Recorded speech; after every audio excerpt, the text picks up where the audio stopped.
కర్ణాటక కాంగ్రెస్ లో మంత్రి పదవుల వ్యవహారం మరోసారి రాజకీయ వేడిని పెంచింది. మంత్రివర్గ ప్రమాణ స్వీకారం పూర్తయినా అసంతృప్తి మాత్రం చల్లారలేదు.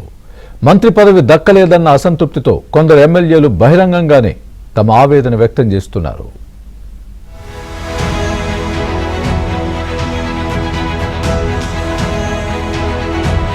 కర్ణాటకలో కాంగ్రెస్ ప్రభుత్వం మంత్రివర్గ విస్తరణను పూర్తి చేసినప్పటికీ అసంతృప్తుల జాబితా మాత్రం పెరుగుతూనే ఉంది.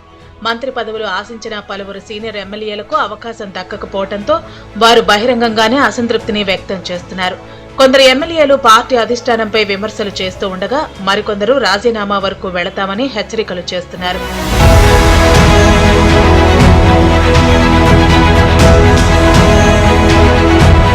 ఎమ్మెల్యేల వ్యాఖ్యలపై ముఖ్యమంత్రి డీకే శివకుమార్ తీవ్రంగా స్పందించారు. పార్టీ క్రమశిక్షణకు విరుద్ధంగా వ్యవహరించే వారికి ఎలాంటి మినహాయింపులు ఉండవని స్పష్టం చేశారు. ఎవరైనా ఎమ్మెల్యే రాజీనామా చేయాలనుకుంటే నిరభ్యంతరంగా చేయొచ్చని స్పీకర్తో మాట్లాడి క్షణాల్లో ఆమోదింపజేస్తామన్నారు. పార్టీని ఒత్తిడికి గురి చేయాలని చూస్తే సహించేది లేదంటూ గట్టి హెచ్చరిక జారీ చేశారు. డీకే శివకుమార్ వ్యాఖ్యలు కాంగ్రెస్ శిబిరంలో సంచలనంగా మారాయి. పార్టీ నాయకత్వం తీసుకున్న నిర్ణయాన్ని అందరూ గౌరవించాలని, వ్యక్తిగత అసంతృప్తిని మీడియా ముందు వ్యక్తం చేయడం సరైన విధానం కాదని ఆయన సూచించారు. ప్రభుత్వం ప్రజలకు ఇచ్చిన హామీల అమలుపైనే దృష్టి పెట్టాలని, అంతర్గత రాజకీయాలకు తావివ్వద్దని పార్టీ శ్రేణులకు సందేశం ఇచ్చారు. Party is very much important. ಯಾರು ರೆಸಿಗ್ನೇಷನ್ ಕೊಟ್ಟರೆ within few minutes I am going to accept. ನಾನು ಈಗಾಗಲೇ ಎಲ್ಲ ನಮ್ಮ ಬೋರ್ಡು ಕಾರ್ಪೊರೇಷನ್ ರಿವ್ಯಾಂಪ್ ಮಾಡ್ತಾ ಇದ್ದೀನಿ. ಎಲ್ಲ ನಮ್ಮ ಆಗಲೇ ಟೈಮ್ ಆಯ್ತು. ಎಲ್ಲರೂ 2 ವರ್ಷ ಅಂತ ಮುಂಚಿತವಾಗಿ ನಾವು ಹೇಳಿದ್ದು, మంత్రిಗಳಿಗೂ ಹೇಳಿದ್ದು ಅದನ್ನ ನಾವು ಮುಂಚಿತವಾಗಿ.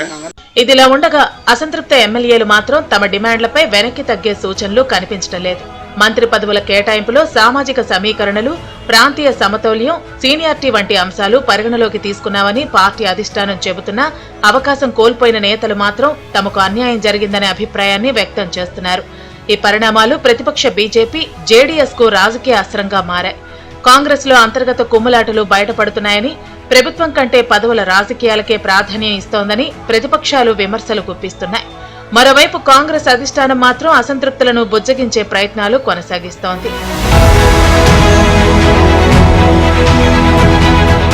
మొత్తానికి కర్ణాటక కాంగ్రెస్ లో మంత్రి పదవుల వ్యవహారం ఇంకా రాజకీయ ప్రకంపనలు సృష్టిస్తూనే ఉంది. అసంతృప్తులను పార్టీ ఎలా సమన్వయం చేస్తుందన్నదే ఇప్పుడు ప్రధాన చర్చగా మారింది.